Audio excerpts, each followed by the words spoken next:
mute you all. And I would very much like to thank you all for joining us today. And I would very much like to thank Dani for delivering this session. Thank you, Dani, very much for your time. Allow me, ladies and gentlemen, to introduce Dani to you. So Dani worked in the ELT sector since 1998. After completing the TRINITY TESOL and the DELTA qualification, she has trained teachers in Malaysia, Singapore, Sri Lanka, Pakistan, Kurdistan, China, and Indonesia. She worked for various companies, including Penguin Random House. Dani currently works as an advisory in an advisory capacity, delivering EAL courses and consultancy for Birmingham City Council. Thank you very much, Dani, for joining us today. And we're looking forward to having an enjoyable session to all of you. What I would do is just a short ground rules. We're all muted. If you need anything, please raise hands, or it would be better if you send a message on the chat room.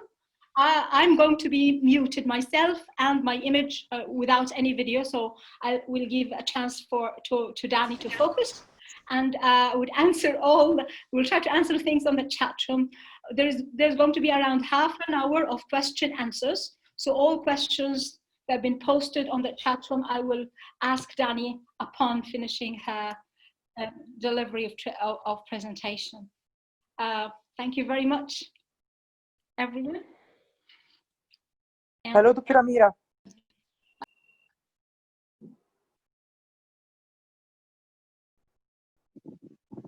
We cannot hear her.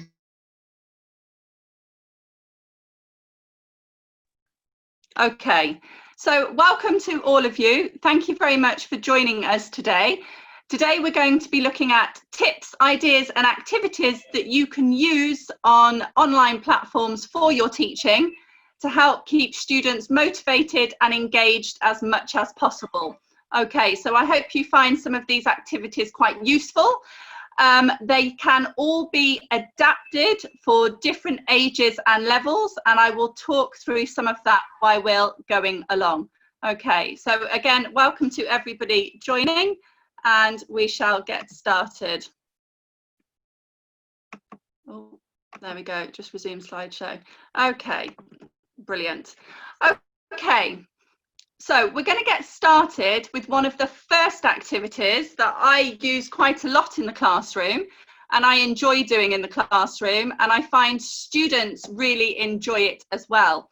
So I would suggest that you start maybe a lesson in this way, because it helps with engagement and it really helps to motivate students. And as you can see, it's very, very visual for the learners. So this is what I call a picture board. And you can see the pictures that we have here, and I've put at the top varied. It's a very varied selection of pictures, and you can use the picture board idea in many different ways. So if you have a look at the pictures in front of you now, just think about when you start a class, immediately the students have something visual that they can focus on. And there are many different types of activities that you can use with this particular picture board. So you could get the students to talk about each picture individually. You could perhaps look at word association, which could be very useful in the chat box tool if you're teaching online. So if we look at the first picture, shark, you could give the students maybe 30 seconds to try and come up with many different words related to shark. So for example, scary, dangerous, teeth, sea, ocean, and so forth. And if you're doing word association games like that, using some of the pictures, to keep the pace with your activity, it's a really good idea to have some kind of countdown for maybe 30 seconds. It adds more of a competitive element, and it's a bit more fun for the students. So you could look at the pictures individually. We can look at word association games. Something else that you could do is a marathon story. So put your students maybe into breakout rooms, and they have to try and produce a funny story using all of the pictures.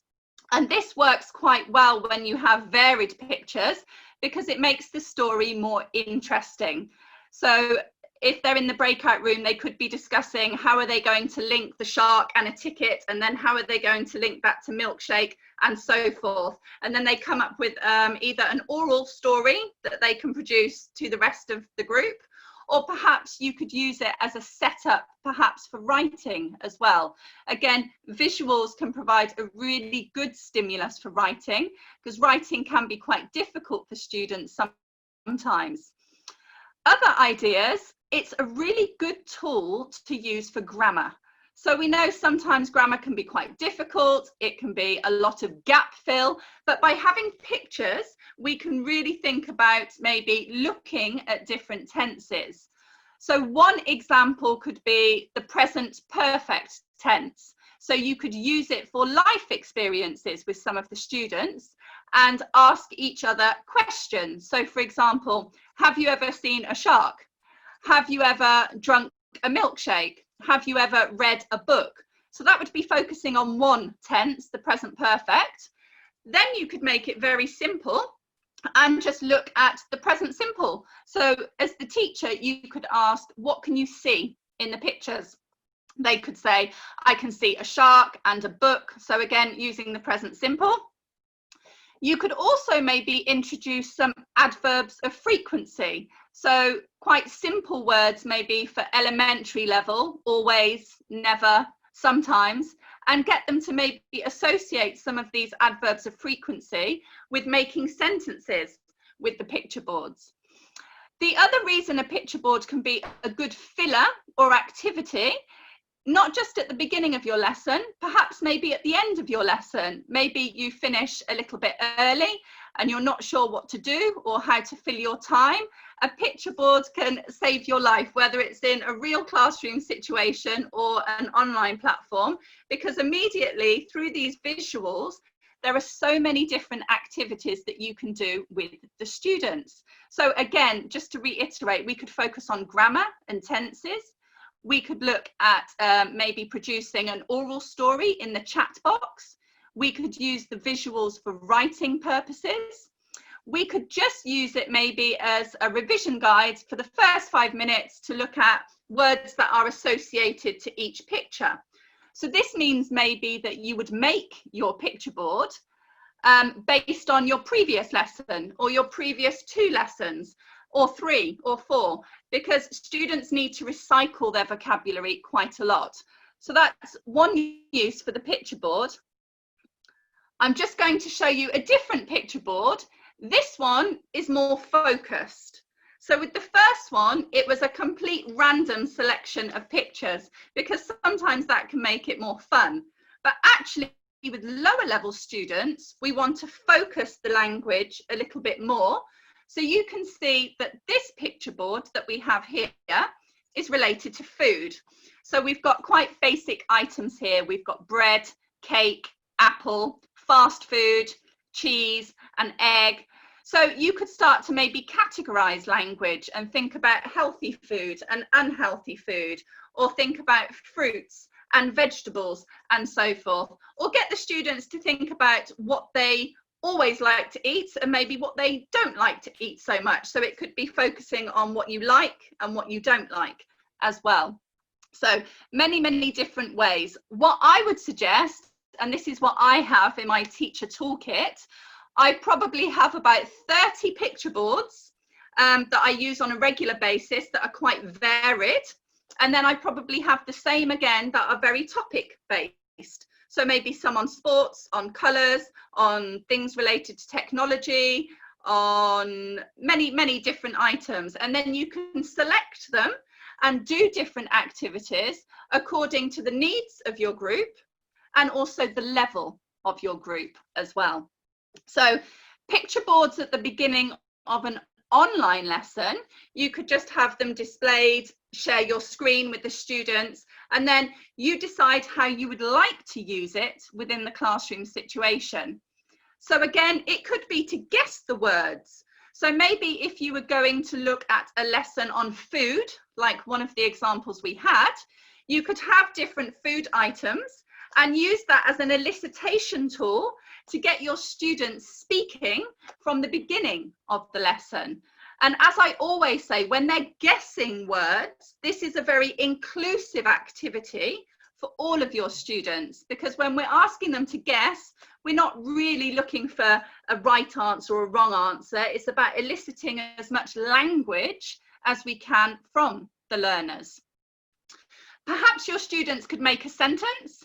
And again, if you're using online platforms, you can use the chat box, and then you have a record in the chat box of all the sentences that maybe you could have a look at any mistakes that they're making. But also it's a sharing platform then that the students can see each other's sentences. So lexically, that's quite positive for them. We've got describing here. So maybe describe the picture. How would you describe it without using the actual word? So for example, we had shark, for example. So say to the students, maybe in breakout rooms or the chat box, or you could do it all together. How would you describe that word in as much detail as you can, but don't use the word shark? So they might say it's a large mammal that lives in the sea. It has sharp teeth. It's quite dangerous. And then you use that as a guessing tool, and the students hopefully will say shark. So again, you can see the picture boards. There's so many different activities that you can do within them, but they're also a really good either starter at the beginning of your lesson to elicit lots of information from your learners. Maybe in the middle of your lesson, if your lesson isn't going to plan, which is often the case even for very experienced teachers, maybe using a picture board in the middle of your lesson to break down things could be quite useful. And then again, perhaps at the end of the lesson. So just reiterating some of the other points I've said, focus on grammar. Often gap fill is always relied on for grammar, but remember we have to take into account learning styles of our students. Many students will respond very well to visuals, so we could put grammar questions there, okay? Using maybe the past simple or the present perfect or the present continuous, and you can change it. So for example, you could use the same picture board with different level groups, but you just change the level of the questions, or you change the tense that you're using, so you can make it very simple or quite difficult. Again, word association. So I like doing this in the chat box. As quickly as possible, how many words can they associate with either all of the pictures or maybe one or two? And again, that would depend on the level of your learners. I've also put here to help with writing. So sometimes we ask our students to do writing activities, and we can see they find it quite difficult. Even for native students, writing sometimes can be quite troublesome. So if we can give them visuals that can really help kind of bring the writing task to life, that can be quite useful for students. Using connectors. So when we talk about connectors and conjunctions in language, we have very simple connectors we can use at very low levels, and, but, because. And then if we look up much higher, although, nevertheless, moreover, however, so perhaps we could do an oral story where the students are linking all the ideas together to make more complex sentences. Or again, we could use the same strategy for a writing task where they have to try and link all of the ideas together, making much more complex sentences using connectors that are suitable for the level of the students that we're teaching.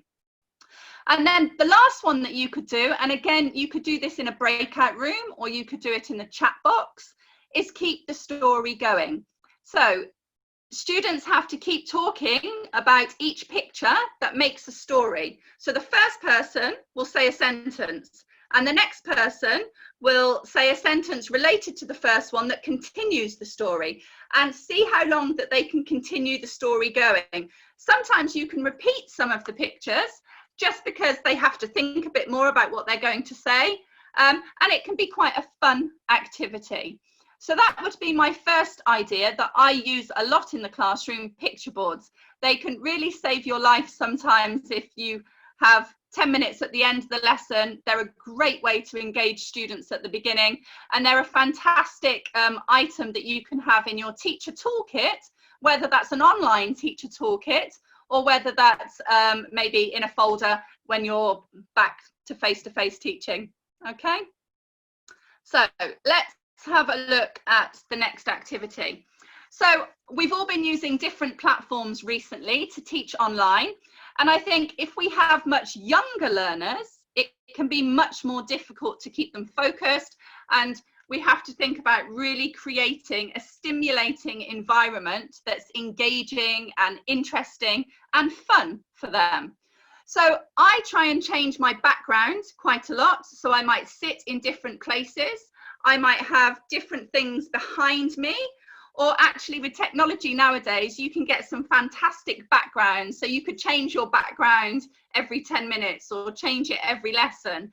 And for much younger learners or lower level students, we could use this just as a starter activity to get them talking, to get them involved, to gain their interest before we start our lesson. So played all around the world in lots of different classes, I Spy. So again, if we change our background, we can make the language or the vocabulary suitable for the students that we're teaching. So again, with this type of activity, you could adapt it very much to make it for lower level students or for higher level students. And that will very much depend on what you've put around, if you've made your own background, or if you have used different backgrounds that you can use online through different tech tools and apps. Similarly to that with I Spy, you could have different realia. So realia is the TESOL, TEFL, English as a foreign language name for props that we use in the classroom. And I think it's just as important to be using realia or props in the online classroom, again, to try and engage interest and to help motivate learners. So you could have different props and the students need to either describe them, talk about them, and so forth. So again, these are not full lesson plans. These are just tips and different ideas that you can use at different stages in your lesson to really help keep your students motivated. And I think, again, for anyone teaching much younger students, the I Spy game works really well. Just think about your background and maybe how you could change it. You could have a rainbow in the background, so they're talking about colours, or perhaps, as I said, use some kind of realia or props that they can see. Okay. Right, this is an old favourite, and we see this a lot in textbooks, for example, when we're focusing on lexical items, so topic, vocabulary, for example, or perhaps grammar as well. So try and think about maybe what you taught in the previous lesson and think how you can use that as a starter activity in the next lesson, just to go through that recycling process of reinforcing the language that you've looked at. Because remember, vocabulary goes in a cycle. The students will need to revisit vocabulary quite often, maybe 5, 6, 7, 8, it will depend on the student, times before it goes into their active memory. So I've just chosen quite a simple picnic scene here. And this is just spot the difference. So they're looking at maybe contrasting the picture, looking at the differences in the picture. For much lower level students, we could focus on quite simple, basic sentences using there is and there are, or there isn't, for example. So that's quite a simple grammar structure to use at lower levels. Or with higher levels, you could try and get them to put all the differences together using connectors, for example.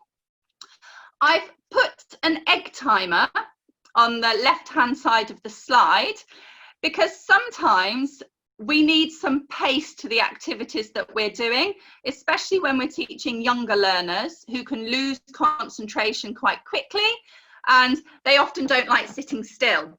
So nowadays you can get really good apps that you can use, and the app is a timer and you can set it for 30 seconds, a minute, 2 minutes, whatever time you think the students will need.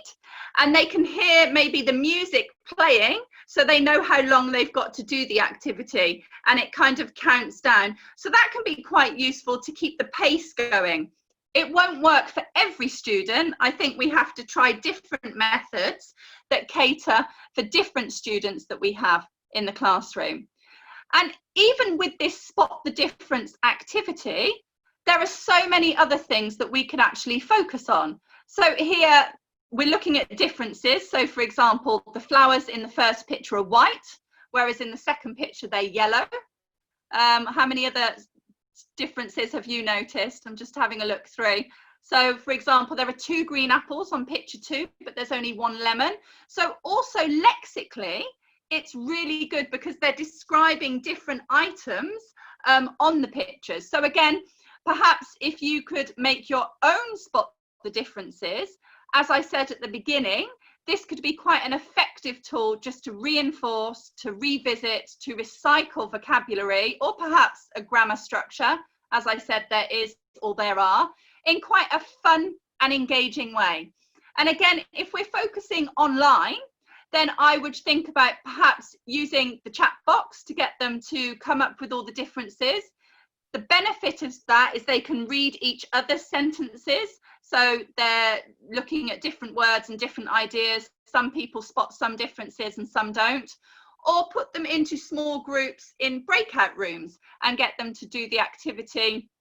Depending on the numbers in your class, it could be in pairs, in breakout rooms, in 3s, in 4s. It really does depend on the situation. Okay, so moving on to the next point, and again, I'm sure you can see by now that I use visuals a lot in my teaching, and actually I use them at every level. So I lecture at universities and I still try and integrate a lot of pictures because students at higher levels need interesting material and need to be motivated as much as younger level learners. So I try and use as many visuals as I can in different ways just to create that spark and interest at the beginning. And again, as an elicitation tool, so it stops me talking and will increase the student talking as much as possible. So I've chosen this one at the moment because we're on lockdown, well, partially in the UK, and my daughter is making me watch Angry Birds possibly about 4 times a day.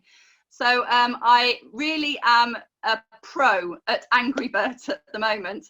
So I chose a picture from Angry Birds. And again, if you've got lower level learners, this works really well. It's just a freeze frame activity.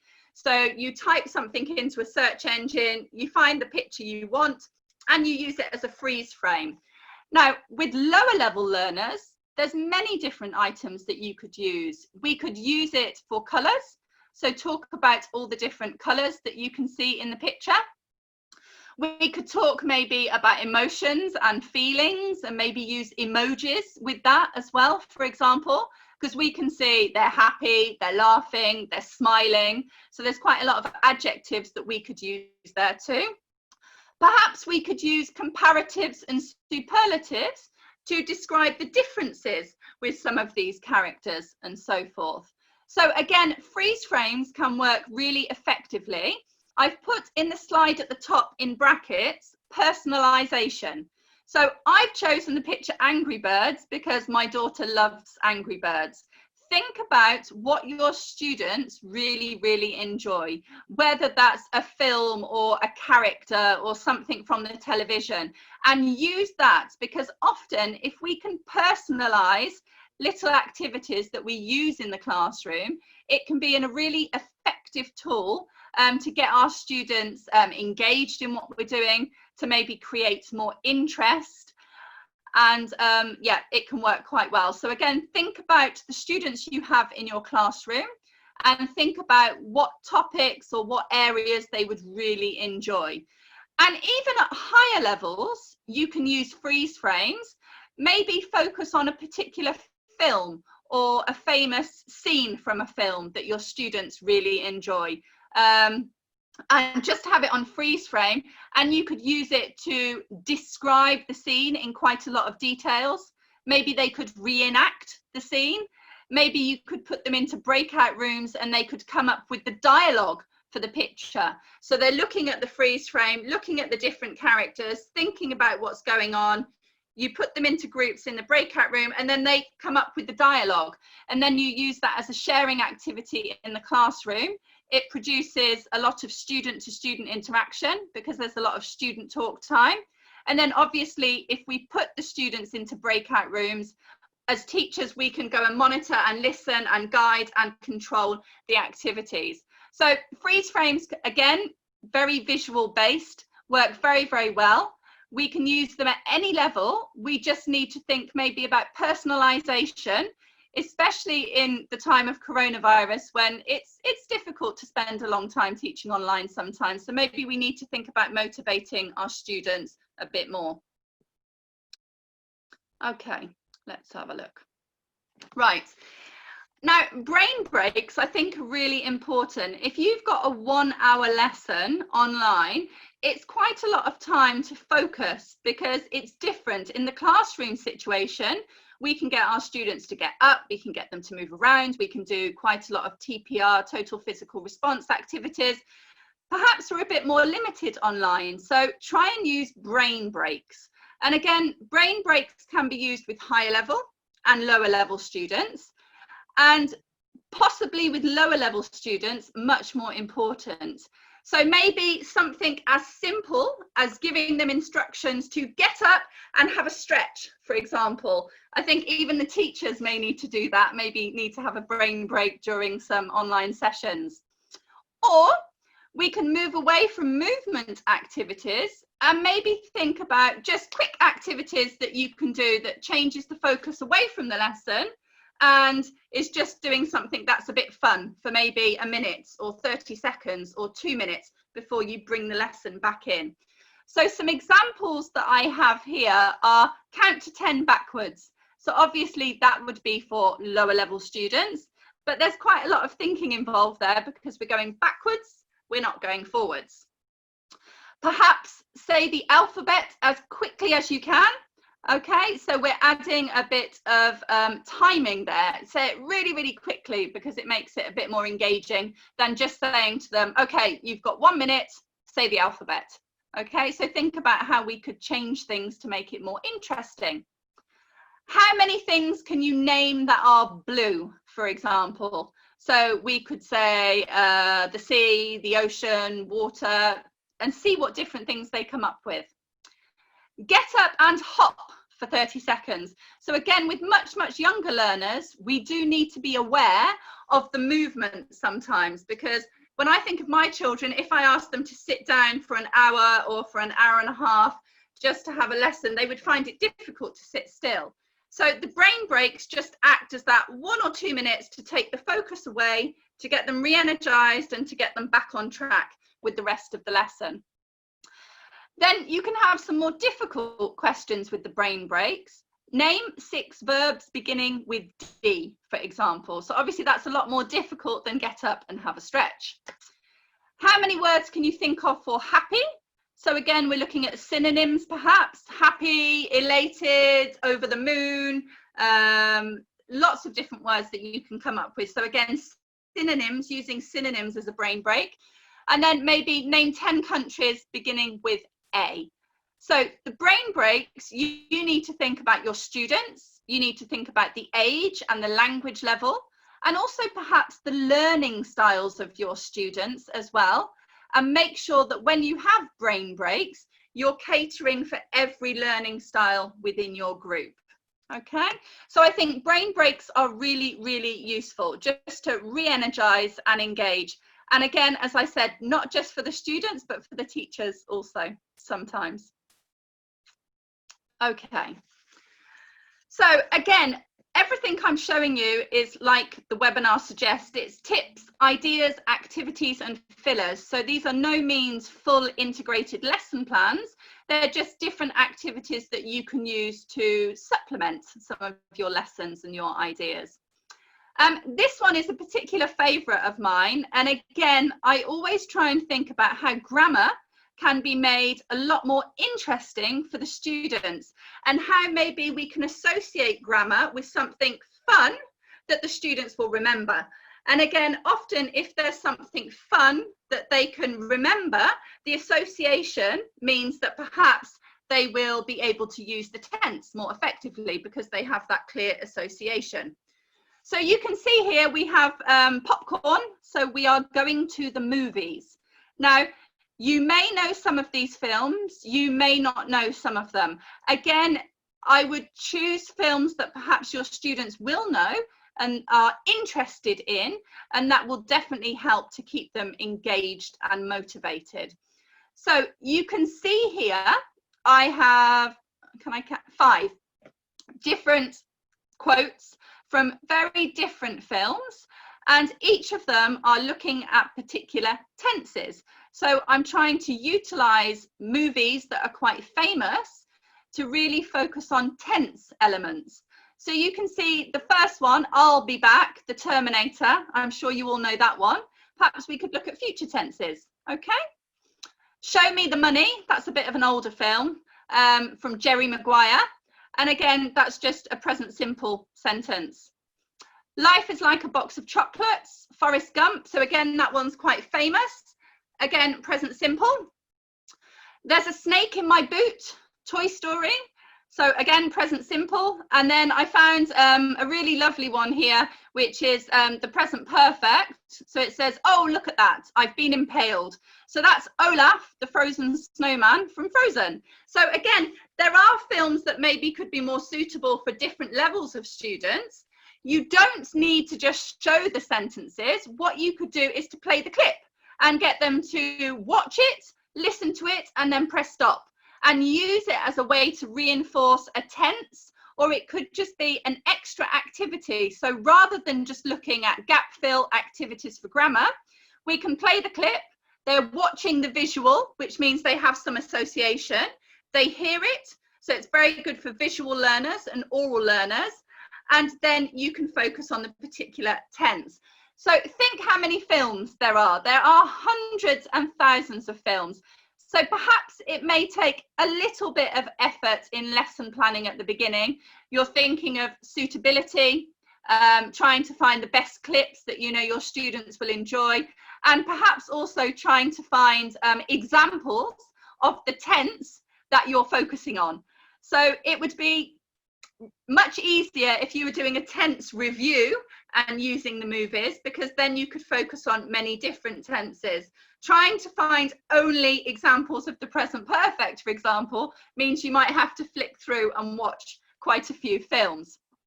So as you can see highlighted in yellow at the bottom, I put play the clip, play the audio, show the sentence. So it's just about having a fun and engaging grammar activity where the students can associate the tense that you're focusing on with the movie clip, and hopefully that will help them to remember. So grammar at the movies can be a really fun activity to do. If you have higher level students, then this could be a nice filler activity, and you could just select lots of different quotes from movies and get them to come up with the correct tenses. And then perhaps you could maybe look at some pronunciation and some intonation about how you would say I'll be back, for example. So we need to think about how Arnold Schwarzenegger would say it. So you could add another element to it, looking at pronunciation too. So have a go at grammar at the movies. And just continuing here, rather than having lots of different quotes like we had on the previous slide, here I'm just again using visual aids from a particular film. So I've chosen Spider-Man here, no particular reason why. And what I would get the students to do is show them a picture of a particular film and get them to make their own quotes based on the scene of the film.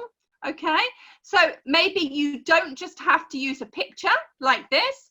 You could play a 30-second clip from the film, but mute the sound. So the students are just viewing the film, and once they've finished, they need to make their own quotes, maybe based on a particular tense that you're looking at. And then you could further it on and maybe look at a role play, for example. So again, it's just thinking about things like music and film and pictures that can really help engage our learners and keep them motivated and help them have that association so they can have fun and we can maintain interest as much as possible while we're doing the activity. So again, we've got Spider-Man here. You choose what you think would be suitable for your learners. So if you had very low level learners, okay, so maybe primary learners with quite limited language, choose maybe a cartoon that they really, really enjoy and play it with no sound, and they have to try and come up with 2 words or 3 words or 4 colours related to what you've just shown them. So we can play around. It doesn't just have to be a grammar focus. It can be just a cartoon and looking at maybe topic vocabulary. So if you look at some cartoons nowadays, maybe one session might be at the park, the next in the city, the next having a picnic. So then it's quite related to maybe lexical items that you would be looking at in the classroom. The other thing that you can do is play different clips from a cinema website and mute the sound and get the students to come up with a summary or a bio of what the film is actually about. Now you can see it's a very similar activity, but immediately the level is going to be much, much higher. I wouldn't be doing this with much lower level students. It would be much, much higher level students. But again, similar to the picture board activity we're looking at, we're using a visual to get them to either produce something orally or perhaps write something down. And the visuals can really, really help with that process. Okay, so that is something else that I would perhaps look at.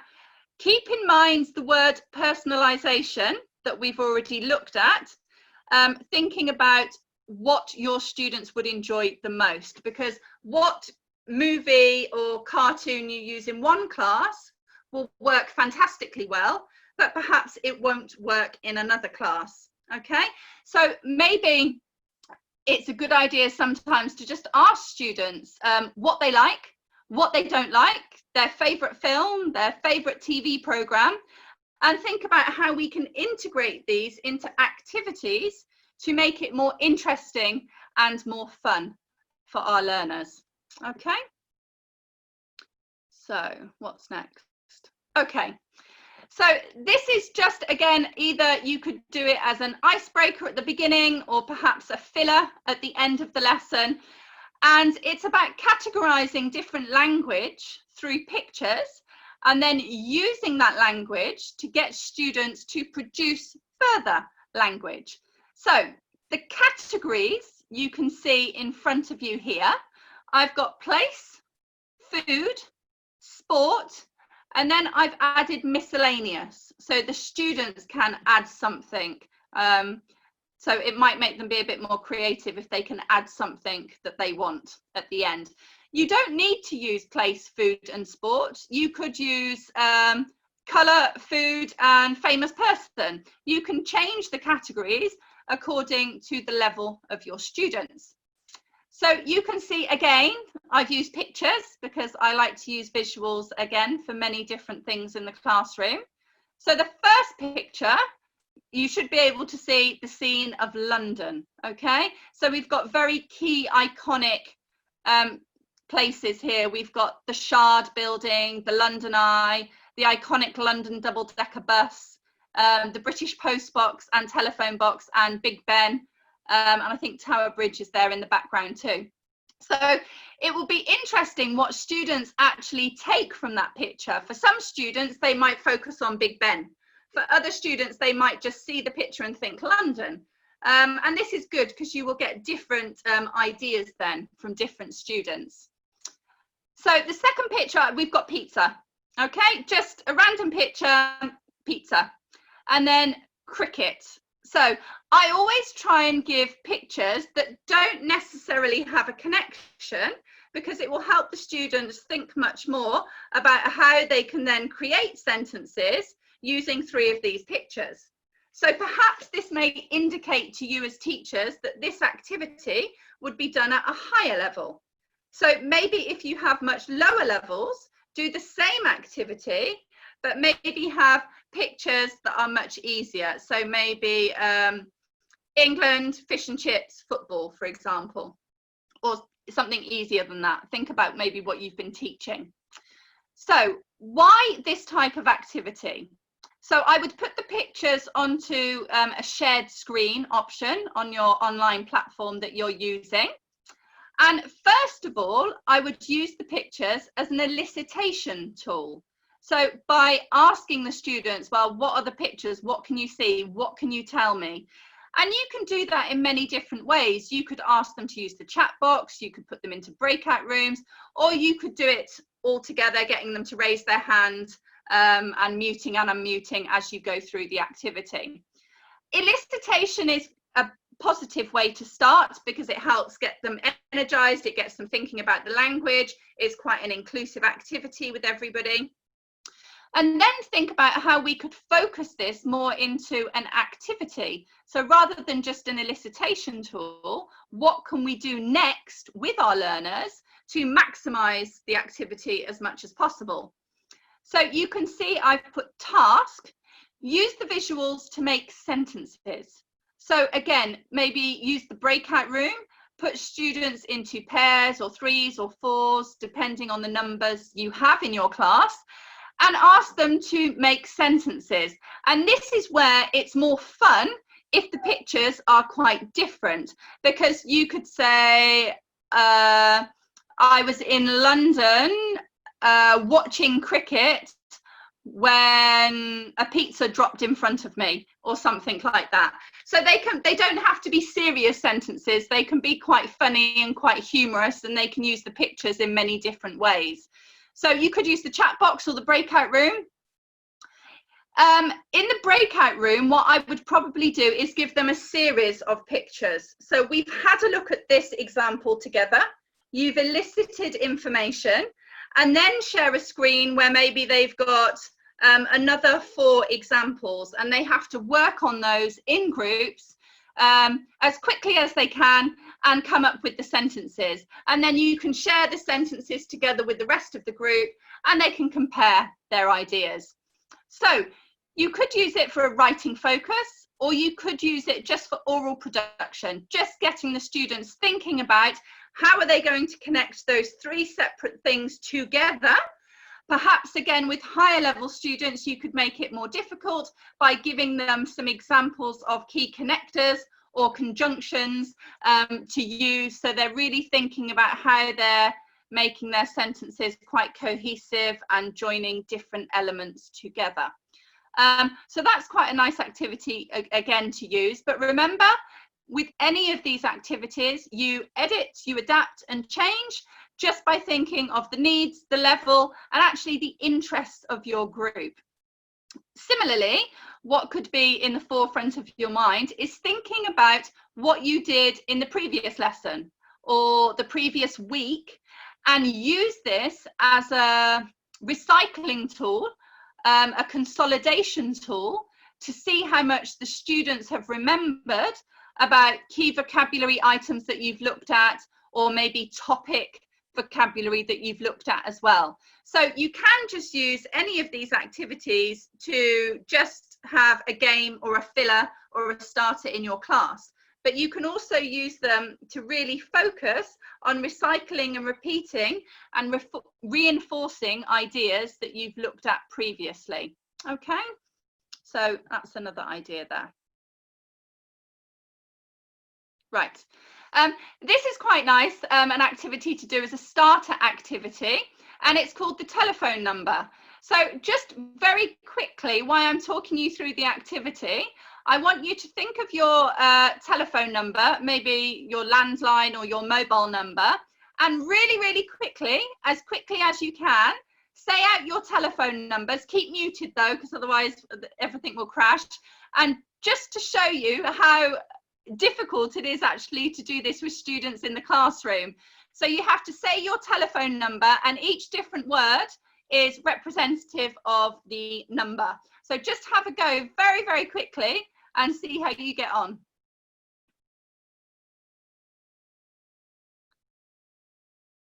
Okay, so this is a good activity because it's fun. Okay, you can make it quite fast paced to get them really thinking about each particular phoneme or sound. They have to think in English with this one as well, so it's quite tricky. There's a lot of thinking going on. Even as a native speaker, if I think about my telephone number, it is pit, pet, peat, pot, put. I'm having to think about it as well. Now, I've given you all words focusing with P. You don't need to use these at all. Perhaps you could focus on sounds that your students have particular problems with. So you could focus maybe on a vowel sound or a diphthong or maybe consonants. So think about the influence or the differences between the first language of your students and English, and think about sounds that they find really difficult and use those to do a very similar activity with the telephone game. It's just quite fun, and it's quite similar to an activity that we often use in the TESOL classroom when looking at maybe phonics or phonemes, and that's minimal pairs. So you have two different sounds and you say things quite quickly to see whether the students can identify whether it's an eh or an I, or whether it's an I short sound or an E long sound. So it could be bit, beat, fit, feet, for example. So there's lots of different ways that you can do it. So the whole idea is exchange telephone numbers as quickly as possible. Immediately when we're exchanging telephone numbers, we have that student-to-student interaction. So we need to think about maximising the student-student interaction, getting our students talking as much as possible, and not having so much teacher talk time, and allowing the students to practice the language in as many ways as they possibly can. So I've said you can use breakout rooms to do this in pairs or small groups, and then you could come back and feedback together. So again, think about maybe sounds that your students have problems with, and use this maybe as a filler activity every lesson for the last 5 minutes, because again, it's something different, it's something fun, they can engage in the activity. And I've done this with children and I've done it with adults, and they seem to enjoy it quite a lot. So think about real difficulties that maybe Arabic speakers have with certain sounds in English, and focus on those sounds in the telephone number, and then it's really good practice for them. Okay, and again, just to reiterate, for any of you who've done any sessions with me, pronunciation is hugely important, and I think often left behind a little bit in the classroom. If our students make mistakes with pronunciation, it often means they're misunderstood, which stops the communication process. So by integrating small pronunciation activities can be really beneficial. And again, if the first language is very different to English in terms of sounds, they will need a lot of practice. It's not something you can just look at in one lesson and suddenly they're all using all of the sounds perfectly in English. They will need a lot of practice, very similar to if we were looking at vocabulary. We need to think about repeating, recycling and reinforcing ideas as much as possible. Okay. Right, okay, this is just a bit of fun, and it can help maybe engage your students at the beginning of the lesson. So maybe you could think about the title of your lesson. You could think about the first couple of lines of a reading text you're going to look at, or maybe some sentences focusing on grammar.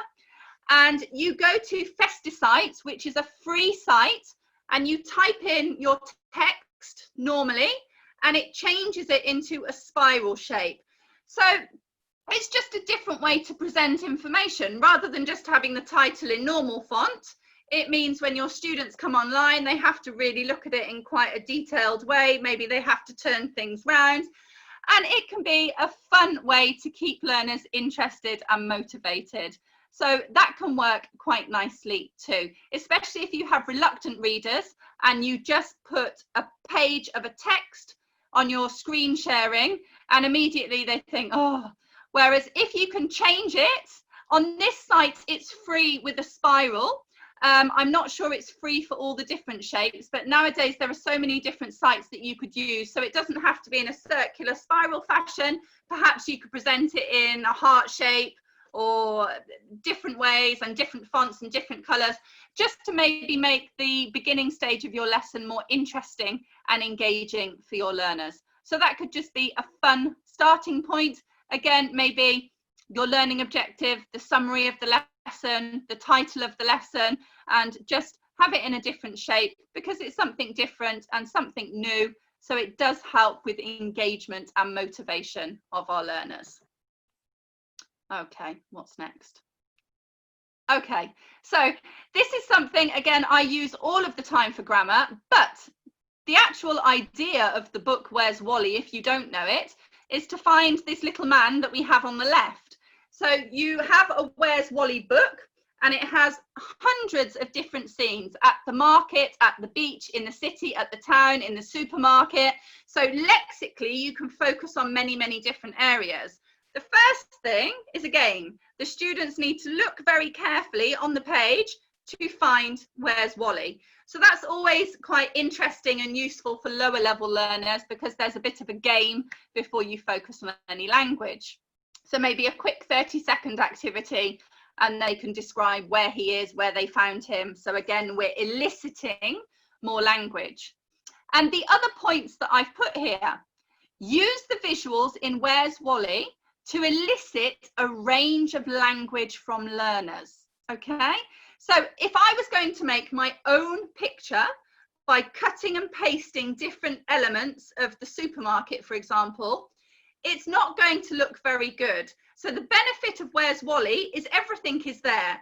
So you can see this picture here, it's maybe in a town and there's people doing different things. There's cars, there's buses, there's people on the roof, there's people walking across the road. So much language that students can pick out and make sentences with. So you can just use it for students to work in breakout rooms, to come up with as many sentences as they can about what they can see in the picture. Or you could focus very specifically on a grammar point or tense, for example. So what can you see? Present simple. Okay, so maybe as the teacher, you can ask the questions that determine the tense that the students are going to be using for practice. What is happening? So perfect example for the present continuous tense. The cars are moving, the people are walking across the road, the bus is going along the road. And because there are so many items in the picture, lexically, it means we get many different sentences from our students. And again, you could use it with lower levels and higher levels because what they choose to pick out and use lexically with their sentences will be different. So Where's Wally? Quick activity, we have to find the man. Okay, so that's just quite fun and engaging and a good way to start the lesson. Using Where's Wally could just be an extra filler or extra activity to reinforce or focus on a practice activity for a particular tense you are focusing on within your class. So again, look at the key questions. What can you see? Present simple.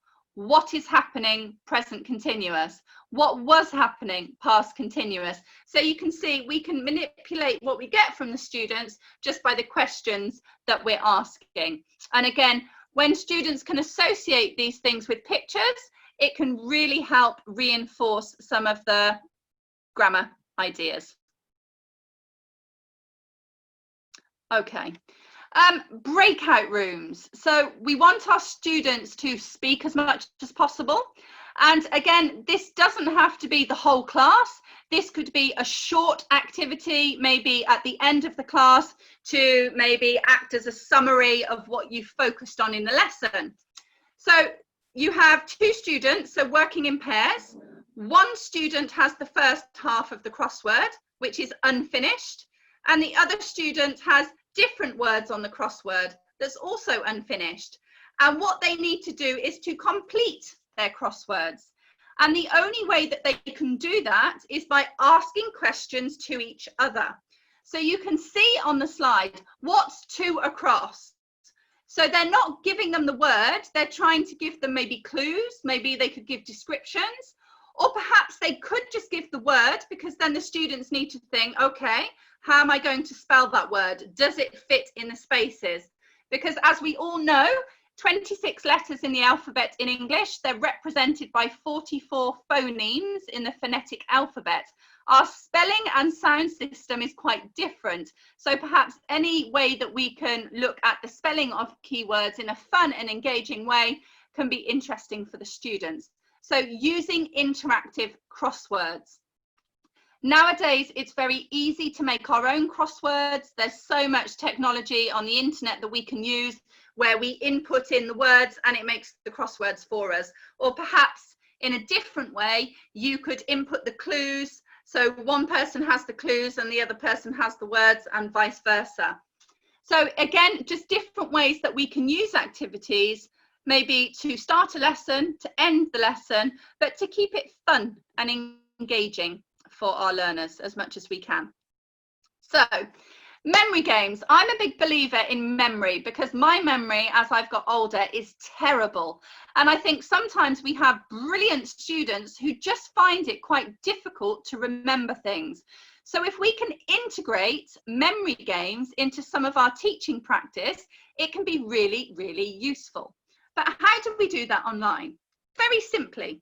So maybe on your screen, you could have the words that I've got here: car, hat, tooth, table, animal, phone. Then change to the next screen and we've got car, hat, table, animal, phone. Then go back and go forwards, take different words out, put them back in, and they have to look at them, recognize and come back.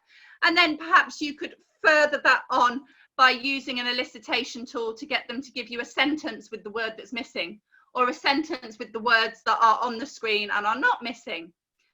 Perhaps you could do the same activity by using different props and realia.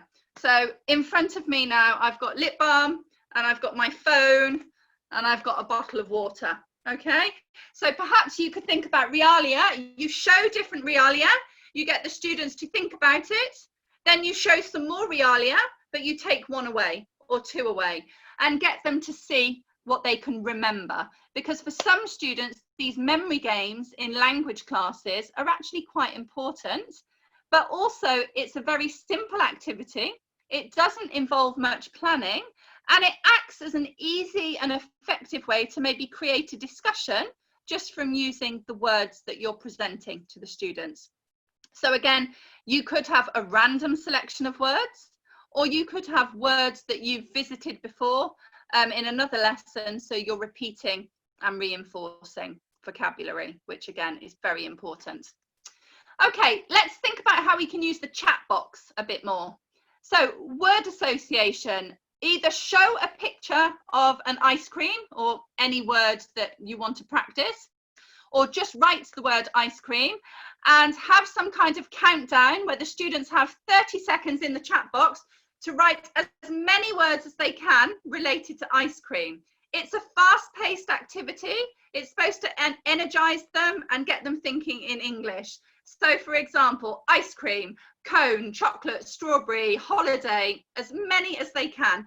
And again, you can do this with higher levels and lower levels. You just change the visual or the word that you give them at the beginning. And this is a nice starter activity or filler activity. If you want to be more focused, you could say to them, okay, name 2 verbs, then an adjective, really, really quickly. Then 2 nouns and a verb, or verbs and an adverb. Or with older or maybe higher level students, maybe you give them a word and they have 30 seconds to think of synonyms, antonyms, and collocations. So again, we're doing the same activity, but we're changing it and varying it for different levels of different students. So chatbot race is quite a good thing to do in the classroom. A to Z in a sentence. Again, you can make this very easy or very difficult. So this was taken from Penny one of her books, and I've used this quite a lot in the classroom and it works really, really well. So it says, my neighbour's cat is awful. So we've used A. So the next sentence, they need to say the same thing. My neighbour's cat is, but we need to focus on the letter B. then C, then D. So perhaps you could do this in breakout rooms and give them a timed activity. So they need to think very, very quickly about different words or different adjectives that they can use for each letter of the alphabet. And again, that's a nice end to a lesson or a nice starter activity to get students thinking in English as much as possible. So have a go at that one. This is something quite similar that I've used a lot in the classroom. So if you look to the middle of the screen, my sentence is, I am a hotel. So what the students need to do is to work in pairs or small groups. The sentence has to stay the same. They cannot remove a word from the sentence, but they can add a word. And they can add a word either in front of hotel or after hotel. And that means we can start to categorize a little bit. So the examples I have at the beginning, at the bottom of the screen, I am a big hotel. I am a luxurious hotel. So we could think about lots of different adjectives that they could use there. So we're really focusing on adjectives and getting them to think about different ways that they could express hotel. Or if we put it after hotel, perhaps we could be focusing on jobs and occupations. So this could be quite useful if this is the topic that you've looked at within the class. So I am a hotel manager, I am a hotel cleaner, receptionist, and so forth. And again, it doesn't take long to do this activity. It could be a 5-10 minute activity where you're getting them to think of as many different words as they can to change the sentence. And then they share their ideas together. So lexically, they will all come up with different words. So it's quite a nice vocabulary game to have a look at. You do not need to use I am a hotel. You could use any sentence, just make sure that you can either have adjectives that go in front of it or maybe nouns that go after it, and see how many you can think of. With this one in particular, there's a lot that students can come up with at lower and higher levels. If you can't do the activity yourself, don't get the students to do it. So make sure you can think of many examples first before you give it to your students. Okay. Right, okay, so for those of you who've had some classes with me, you will know that I use this all of the time. I use it for a starter at any age and any level. So you can use it for the title of your class, the topic of your class, or you could use it for maybe a reading book that you're doing. So you can see here I have 3 pictures. So on my screen at the beginning of my class with the students, I would just share with them the 3 pictures. And very quickly, they would have to come up with the title of the 3 pictures in the chat box. And then we look through and share their ideas. So you can see here, this may be a reading lesson. So maybe we're doing some storytelling. And we're looking at the gingerbread man. So I've got gingerbread man. And each picture represents one word, either from the book or maybe the topic that you're doing in class. And again, it's just a very quick starter activity. It gets the students thinking from the start of your lesson and maximizes student talk time as much as possible. You can make it very easy or you can make it really, really difficult, depending on maybe the reading article or book or topic of your lesson. Okay, so visual engagement from the start. Very, very useful for a pre-reading task to get students into the mindset of what they're going to read before reading takes place. And it's a great way to elicit at the beginning of your lesson. So go away and think about maybe any books that you're using or any titles and just have some fun with pictures. I just use a search engine and just type in the images and then cut and paste them. So it's a very quick way of doing it. Okay, what's next? Okay, so just I thought this would be quite useful for older students maybe. So for some of you that have maybe got teenagers or older adults, this is using the phone in the classroom. So last year I was lecturing at the University of Birmingham, and this was something I used with my postgraduate students all of the time. Because sometimes they were tired because they'd been out the night before, or maybe they had so much work. So it was even more important to keep them engaged. And a lot of my students were from many different places in the world where they rely maybe more on technology than perhaps we do in the UK. So you need to go to Menti. So maybe after this session, just go and have a play, get a login and see how you can use it, maybe test it on your family.